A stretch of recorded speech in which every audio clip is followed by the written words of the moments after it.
Advocate Sumit Kumar Jha आप सभी का अपने YouTube चैनल बुक अपने लॉ में एक बार फिर से स्वागत करता हूं। जैसा कि आप सब जानते हैं कि मेरा चैनल लॉ से रिलेटेड है, इस पर हम कानूनी जानकारी देते हैं, लीगल प्रोविजन को डिस्कस करते हैं, चाहे वो हमारा नया कानून हो या पुराना कानून हो, दोनों को साथ में पढ़ते हैं। और आज का जो हमारा टॉपिक है वो है कि मर्सी पिटीशन क्या है। ये पहले CRPC में नहीं दिया गया था, ठीक है, लेकिन इसका इस्तेमाल होता था। कैसे होता था वो हम आपको बताएंगे। तो मर्सी पिटीशन जो हमारा BNSS जो नया कानून आया है उसमें दिया गया है सेक्शन 472 में। कौन से सेक्शन में? 472 में। इसमें उसका प्रोसीजर बताया गया है कि मर्सी पिटीशन कैसे काम करेगा, कितना टाइम लिमिटेशन है, ये सब उसमें दिया गया है। तो आइए वीडियो का स्टार्ट करते हैं और जानते हैं। सबसे पहले अगर किसी व्यक्ति को मृत्युदंड प्राप्त होता है, ठीक है, कोर्ट उसको मृत्युदंड देती है, ठीक है, मान के चलिए सेशन कोर्ट ने दिया, फिर वो कंफर्म हो गया हाई कोर्ट से, ठीक है, या फिर हाई कोर्ट में अपील आया, फिर वहां से उनका जो है मृत्युदंड जो उनको दिया गया था उसको बरकरार रखा गया। बाद में वो सुप्रीम कोर्ट ने भी बरकरार रख दिया, फिर रिव्यू पिटीशन लगाया, वो भी उसमें भी जो मृत्युदंड है वो बरकरार रहा, ठीक है। जब इतना कुछ बीत जाता है, यानी कि कोर्ट की प्रक्रिया जब खत्म हो जाती है, उसके बाद आता है मर्सी पिटीशन जो कि दिया गया है BNSS में सेक्शन 472। अब इसमें क्या है कि जैसा कि हम सब जानते हैं कि आर्टिकल 72 में प्रेसिडेंट का पावर है, पार्डन पावर, और 161 में गवर्नर का पावर है, जिसको क्या पार्डन पावर कहते हैं, पार्डन पावर ऑफ गवर्नर, ठीक है। दोनों जगह पर दोनों दिया गया है। अब इसका प्रोसीजर क्या है वो हम जानते हैं। सबसे पहले आपको जब मृत्युदंड मिलेगा, मतलब कंफर्म हो जाएगा, SLP का भी जो आपने अपील किया था वो भी खत्म हो गया, रिव्यू भी खत्म हो गया, ठीक है, बाकी हर चीज जो है कोर्ट का मामला खत्म हो गया। उसके बाद आप एक पिटीशन लगाएंगे जिसको कि मर्सी पिटीशन कहेंगे। वो आप लगाएंगे 30 डेज के अंदर, यानी कि जब कंफर्म हो गए, आप सब जगह से थक गए, आपको जो जेल सुप्रिटेंडेंट होता है, सुप्रिटेंडेंट ऑफ जेल, वो आपको बता देते हैं कि आपका जो अपील है वो डिसमिस हो गया, ठीक है, आपके मृत्युदंड को बरकरार रखा गया। ये सब बातें आपको कौन बताएगा? जेल सुप्रिटेंडेंट बताएगा, ठीक है। उन्होंने आपको बता दिया, उन्होंने आपको कंफर्म कर दिया। जब उन्होंने आपको कंफर्म किया, यानी कि जिस दिन वो ऑर्डर आया उसके 30 डेज के अंदर आपको ये पिटीशन गवर्नर के पास भेज देना है, ठीक है, उनको लिख करके भेज देना। ये लिख कौन सकता है? आपका कोई रिलेटिव भी लिख सकता है, ठीक है, आपका कोई लीगल हायर्स भी लिख सकता है, आप खुद भी लिख सकते हैं, ठीक है। इस पिटीशन को आप डाल सकते हैं। किसके पास डालेंगे? गवर्नर के पास। सबसे पहले किसके पास? गवर्नर के पास।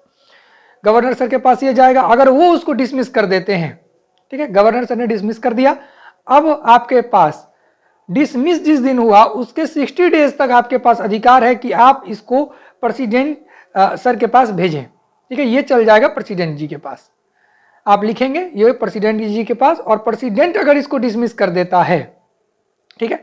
एक चीज हम आपको आगे जाकर के बताएंगे कि इसमें एक और चीज होता है। तो प्रेसिडेंट भी अगर आपका जो खारिज कर देता है मृत्युदंड, हालांकि करते नहीं है, वो कन्वर्ट कर देते हैं मृत्युदंड को लाइफ इंप्रिजनमेंट में, ठीक है। और जब लाइफ इंप्रिजनमेंट की हम बात करते हैं, उसको हम आपको आगे बताते हैं कि लाइफ इंप्रिजनमेंट का मतलब क्या होता है, ठीक है। कितना आदमी उसको 10 साल, कितना आदमी उसको 20 साल कहता है, कितना आदमी उसको आजीवन बोलता है, ठीक है, उसको आज हम क्लियर कर देंगे। तो क्या हुआ कि प्रेसिडेंट जी के पास भी गया और प्रेसिडेंट सर ने उनको स्वीकार कर लिया और कन्वर्ट कर दिया, जो भी लाइफ इंप्रिजनमेंट में कन्वर्ट कर दिया उसको, मृत्युदंड को, ठीक है। और या तो उसको बरकरार रख दिया। अगर बरकरार रख दिया, ठीक है, तब अब आपके पास कोई भी ऑप्शन बाकी नहीं रह गया। अब आप इसको जो प्रेसिडेंट ने ऑर्डर दिया है, ठीक है, उसको आप कहीं भी चैलेंज नहीं कर सकते।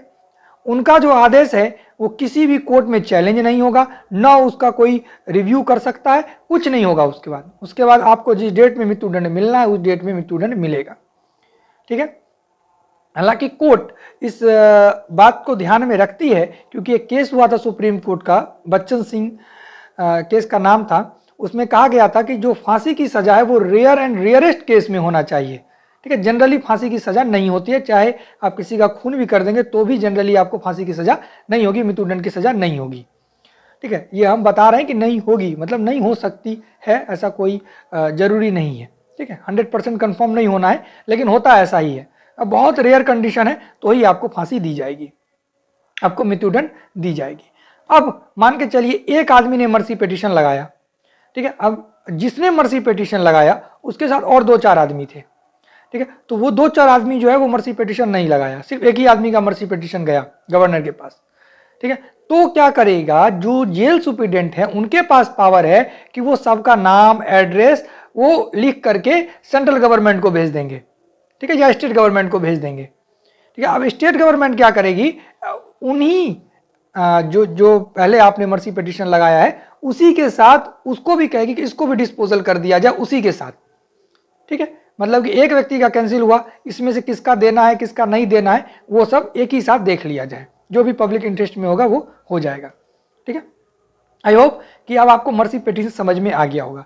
इसमें टाइमिंग बहुत इंपॉर्टेंट है, 30 डेज जब आपका सब रास्ता बंद हो गया कोर्ट का, ठीक है, गवर्नर जी के पास 30 दिन, और वो अगर गवर्नर के पास से कैंसिल हो गया तो वो 60 डेज में प्रेसिडेंट के पास, अगर प्रेसिडेंट जी के पास भी कैंसिल हो गया तब आपके पास कोई ऑप्शन नहीं है, इसको आप कहीं भी चैलेंज नहीं कर सकते, ठीक है। तो यही है मर्सी पिटीशन, इसका प्रोसीजर हमने आपको बताया। आई होप कि वीडियो आपको अच्छा लगा होगा, और ये आपकी जानकारी के लिए बहुत जरूरी तो नहीं था, लेकिन जरूरी इसीलिए था क्योंकि ये बीएनएसएस में नया है। जो हमने 12 सेक्शंस आपको बताए हैं उसमें एक सेक्शन मर्सी पिटीशन का भी है जो कि 472 में दिया गया है, ठीक है। और अभी हमने आपको बताया कि लाइफ इंप्रिजनमेंट का मतलब क्या होता है। देखिए, लाइफ इंप्रिजन का मतलब होता है, अगर हम आईपीसी के हिसाब से चले तो 20 साल, ठीक है, 20 साल। लेकिन बहुत सारा ऐसा जजमेंट है जिसमें कहा गया कि लाइफ इंप्रिजनमेंट का मतलब 20 साल नहीं होता है, ठीक है, उसका मतलब होता है आजीवन कारावास, यानी कि टिल डेथ। अब देखिएगा कभी कभी जजमेंट में लिखा होता है कि reminder of his natural life, यदि नेचुरल लाइफ जो रिमाइंडर है जो बचा हुआ है तब तक, मतलब आपकी मृत्यु तक, तो जजमेंट में ही क्लियर कर दिया जाता है कि 20 साल वाला है या फिर आपका ये मृत्युदंड तक है। तब क्या होता है, कितना आदमी आपको 14 साल कहेगा, तो 14 साल क्यों कहता है, क्योंकि 20 साल की सजा में छुट्टी काट करके हो जाता है 14 साल अप्रोक्स। उसके बाद आप स्टेट गवर्नमेंट को अप्रोच कर सकते हैं कि उनको रिहाई दे दी जाए, तब वहां पर जेल विभाग, ठीक है, होम मिनिस्ट्री जो स्टेट का होता है वो सब एक मीटिंग करता है, ठीक है। उस मीटिंग में एसपी भी मौजूद होते हैं, सुपरिटेंडेंट ऑफ पुलिस, जेल विभाग और पद अधिकारी सब होते हैं, और उस मीटिंग में डिसाइड होता है कि किसको छोड़ना है और किसको नहीं छोड़ना है। यानी कि 14 साल इसीलिए कहा जाता है, 20 साल 14 साल, कि उसके बाद आप एप्लीकेशन लगा सकते हैं अपनी रिहाई के लिए, ठीक है। ये नहीं है कि आपका अधिकार हो गया निकल जाना, नहीं, आपका अधिकार नहीं है आपको, लेकिन स्टेट गवर्नमेंट जो है वो छोड़ सकती है। अगर आपका लाइफ इंप्रिजनमेंट है, 14 साल आप जेल में रह गए, ठीक है, तो आपको छोड़ने का अधिकार, अगर आपका कंडक्ट अच्छा है, सब कुछ अच्छा है, राजनीति से आप नहीं जुड़े हुए हैं, कोई राजनीति दुश्मनी नहीं है आपकी, तो आपको स्टेट गवर्नमेंट छोड़ सकती है, छोड़ देगी ही, ज़्यादा उम्मीद रहता है, ठीक है। एसपी का भी लेटर आता है और जेल विभाग से भी लेटर आता है, ये एक बोर्ड बनता है, उस बोर्ड में डिसाइड होता है किसको छोड़ना है किसको नहीं छोड़ना है। बहुत सारों का नाम जाता है जो कि 14 साल 15 साल जेल में रह चुके हैं। तो आई होप कि आपको मर्सी पिटीशन भी समझ आ गया होगा, लाइफ इंप्रिजनमेंट का मतलब भी समझ आ गया होगा, और लाइफ इंप्रिजनमेंट होने के बावजूद भी आप कैसे छूट सकते हैं, स्टेट गवर्नमेंट कैसे आपको छोड़ सकती है, वो भी आपको समझ में आ गया होगा। मिलते हैं किसी नेक्स्ट वीडियो में किसी इंपॉर्टेंट टॉपिक के साथ, वो अब बीएनएसएस, बीएनएस या साक्ष्य अधिनियम से होगा, ठीक है, या फिर कोई कॉन्स्टिट्यूशनल चैप्टर भी हो सकता है, ठीक है, कोई टॉपिक भी हो सकता है जो कि आपके हित में होगा, या रिसेंट न्यूज़ जो कि लीगल से रिलेटेड होगा, जो भी हमें इंपॉर्टेंट लगेगा आप तक पहुंचाना। और सिलेबस तो हम कंप्लीट कर ही रहे हैं, धीरे धीरे करके हम बीएनएसएस और साक्ष्य अधिनियम को बहुत जल्दी समाप्त कर देंगे। आज के लिए इतना ही, जय हिंद।